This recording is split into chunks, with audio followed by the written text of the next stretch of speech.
안녕하세요. 미래를 디자인하는 퓨즈랩입니다. 문명에 기대어 살아가는 인류는 고립에 익숙해졌습니다. 자신이 끼치는 영향에 무관심한 채 세상을 파헤치며 원하는 것을 얻습니다. 먼 곳을 여행하고 맛을 탐닉하며 소유하려는 열망이 세상을 파헤칩니다. 열망에 젖어 파헤치는 지구는 지난 50년간 10배 넘게 늘어났습니다. 이렇게 남기는 상처가 치유되는 데에는 수백에서 수만 년 혹은 더 긴 시간이 걸립니다. 만일 인류가 지금의 5% 정도라면 지구를 파헤쳐도 됩니다. 산업화 이전에 이 정도 인류가 남기는 지구의 상처는 회복할 수 있었습니다. 하지만 80억의 열망이 현대 문명에서 파헤치는 지구에는 치유되지 못할 상처가 남습니다. 80억은 자신이 남기는 상처를 스스로 책임져야 하는 크고 위험한 숫자입니다. 이 숫자의 파괴력을 책임지는 방법은 단 한 가지입니다. 지구는 80억 인류가 살아갈 수 없는 곳일까요? 경험하고 있듯 지난 세기에 익숙해진 방식으로는 불가능합니다. 짧은 즐거움을 누리고자 원하는 것을 쉽게 만들고 너무 버리는 방식입니다. 유행의 열망으로 매년 1,500억 벌의 옷이 만들어지고 버려져 미세먼지로 대양과 대기를 떠돕니다. 40%가 버려지는 식량은 부패하며 온실가스가 되어 대기에 남겨집니다. 모두 20세기 문명에서 고립된 인류가 남기는 상처입니다. 세상과 하나 되어 살아가면 인류가 남기는 상처를 줄일 수 있습니다. 사람들과 자동차, 그리고 건축과 도시가 고립을 벗어나 버려지지 않는 것입니다. 옷과 음식, 제품과 자동차, 그리고 집, 햇빛과 공기까지 버려지지 않습니다. 서로 주고받는 영향을 깨달은 자연이 안정되게 유지되는 모습입니다. 인류가 세상과 함께 안정되게 살아가도록 서로 연결되는 네트워크 환경입니다. 퓨즈랩 하이퍼하우징 프로젝트 3-4-2에서는 도시와 사람, 그리고 자동차와 건축이 가져야 할 연결의 의미를 탐구합니다. 21세기 인공지능 환경에서 인류가 세상과 이어지며 가지게 될 의미입니다. 하이퍼하우징 프로젝트에서 집과 자동차는 지난 세기의 의미를 조금 벗어납니다. 고립된 집과 자동차가 아닌 인공지능 네트워크로 연결된 유기적 전체입니다. 이런 환경에서 집과 자동차는 미시세계의 양자처럼 중첩의 속성을 가집니다. 집과 자동차가 결정 상태를 벗어나 비결정의 중첩 상태로 존재합니다. 전체의 부분으로서 집과 자동차는 비결정 상태에 머뭅니다. 소유가 결정하는 집과 자동차가 아닌 비결정 상태에 머물다가 사용으로 결정됩니다. 소유의 의미가 축소되고 사용의 의미로 확장되는 집과 자동차의 중첩입니다. 입자와 파동의 중첩 상태에 머물다가 관찰에 의해 결정되는 양자세계의 모습입니다. 조금 낯설어 보이지만 사실 우리는 이런 사용 방법에 이미 익숙합니다. 집합주거의 대지는 소유가 결정되지 않은 상태에 머뭅니다. 이런 비결정성이 자유롭게 대지를 사용하게 합니다. 하이퍼하우징 프로젝트에서는 대지의 비결정성을 건축 요소로 확장합니다. 건축 공간이 비결정 상태로 머물다가 사용에 의해 결정된 공간이 제공됩니다. 이렇게 비결정 상태에 머무는 건축 공간은 집합주거 대지처럼 모든 거주자가 사용할 수 있습니다. 비결정적 대지와 건축 공간의 다른 점은 건축 공간이 개인적으로 사용되는 점입니다. 사용이 결정되면 건축 공간을 운용하는 인공지능은 다른 사용을 차단합니다. 비결정 상태를 결정해 현재 사용자만 쓸 수 있게 하는 것입니다. 사용이 끝나면 비결정 상태로 돌아가 다른 사용을 기다립니다. 하이퍼하우징 프로젝트의 자동차 역시 건축 공간처럼 비결정 상태에 머뭅니다. 집과 자동차의 차이는 비결정 상태가 공간에서 기능으로 옮겨간 것입니다. 공간이 비결정 상태에 머무는 집과 달리 자동차는 기능이 비결정 상태에 머뭅니다. 예를 들어 자율주행의 인공지능은 중첩 상태로 머물다 사용으로 결정됩니다. 자율주행일지, 사용자를 돌볼지, 또는 건축 운용에 참여할지가 결정되는 것입니다.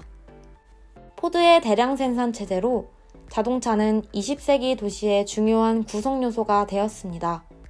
지난 세기 동안의 자동차 경험에서는 다양한 감각 의미가 생겨났습니다. 내연기관으로 콕핏을 이동시키는 감각 의미입니다. 이런 의미는 휘발유를 주유하고 운전석에 앉아 목적지에 도착한 운전 경험에서 온 것입니다. 이렇듯 내연기관 자동차의 경험에서 감각 의미 기억이 만들어졌습니다. 21세기에 들어서며 19세기 마차의 모습으로 자동차가 되돌아가려 합니다. 마차를 끄는 말처럼 목적지에 도착하는 지능을 갖추어 스스로 주행하는 자동차입니다. 항상 그래왔듯 우리는 이미 익숙해진 모습으로 새로운 것을 바라봅니다. 익숙해진 20세기 의미에 이끌려 자율주행 대신 자동차의 모습만 보려고 하는 것입니다. 스스로 주행하는 낯선 의미 대신 익숙한 내연기관 자동차의 모습에 머뭅니다. 자동차와 자율주행 자동차의 차이는 마차와 자동차의 차이보다도 훨씬 큽니다. 자율주행에 그치지 않고 자율운행과 자율운용, 그리고 자율활동으로 확장될 장치입니다. 도시가 항상성을 유지할 수 있게 생명체의 혈액처럼 에너지와 물질을 공급하고 돌보는 장치입니다. 하지만 자율주행의 미래 의미 대신 우리는 익숙한 20세기 자동차의 의미에 더 이끌립니다. 오래된 홍적새의 생존 감성이 익숙해진 의미로 세상을 보게 하는 것입니다. 우리는 여전히 내연기관 자동차의 의미 기억으로 자율주행 자동차의 모습을 그립니다. 마차의 의미에서 벗어나지 못한 채 20세기 자동차를 그렸던 것처럼 자동차의 의미로 자율주행을 그립니다. 하지만 자율주행 자동차는 자동차와 상관이 없는 새로운 의미로 쓰이게 될 것입니다. 자율주행의 인공지능이 이동기계의 가치보다 훨씬 크기 때문입니다. 통화장치에서 연결장치로 확장된 스마트폰이 보여준 변혁입니다. 자율주행 자동차가 가질 의미를 어떻게 그릴 수 있을까요? 데카르트가 알려준 환원적 사고로 자율주행 자동차의 의미를 생각해낼 수 있습니다. 자율주행 자동차의 의미를 생각할 때 보통 감각 의미로 묶인 자동차의 기억을 사용합니다. 하지만 자동차의 감각 의미에는 너무 많은 요소가 포함되어 있어서 생각의 재료로 사용할 수 없습니다. 두뇌에는 감각 의미의 정보를 한꺼번에 연산할 만한 지능이 없습니다. 또한 감각 의미 기억은 흐릿한 모습과 구조를 가져 선명하게 그리기 어렵습니다. 두뇌는 감각 의미에 묶여있는 많은 정보로 생각하기 버겁습니다. 서로를 옥죄는 자동차의 구성 요소들이 생각의 신경활동을 방해하기 때문입니다. 콕핏 공간과 좌석, 대시보드와 공조 설비, 차체와 표면이 함께 묶인 자동차를 한꺼번에 생각하지 못합니다. 자율주행 자동차의 의미를 생각하려면 이를 구성하는 자원 요소들로 나누어야 합니다. 자원은 자동차를 구성하고 있는 여러 요소를 환원한 인식구조입니다. 자동차의 감각 의미 대신 이를 구성하는 요소들의 인식 의미로 생각하는 것입니다. 이렇게 나뉜 요소의 구조적 인식 의미는 생각의 재료로 사용하기 쉬워집니다. 예를 들어 콕핏을 자동차에서 떼어내어 순수한 공간의 인식 의미로 생각하는 것입니다. 자동차의 콕핏이 감각 의미로 묶여 있으면 운전 행동만 담을 수 있습니다. 이 콕핏을 떼어내어 순수한 공간으로 바라보면 그것의 구조적 의미를 생각하기 쉬워집니다. 콕핏을 자동차에서 떼어내고 사용자의 행동을 수용하는 순수한 공간으로 바라보는 것입니다. 사용자가 앉고, 눕고, 일어서며 가벼운 신체 행동을 하는 비트루비언 공간입니다. 또한 주행 시 발생하는 공기 저항이 부담되지 않는 표면적을 가진 공간입니다. 대략 지름이 2.2m인 구형 공간이 이런 조건들을 만족시킵니다. 이 공 모양의 공간은 운전 행동뿐 아니라 거주 행동까지 수용할 수 있습니다. 인공지능 자동차의 콕핏 공간이 가질 역할을 운전에서 거주로 확장하는 것입니다.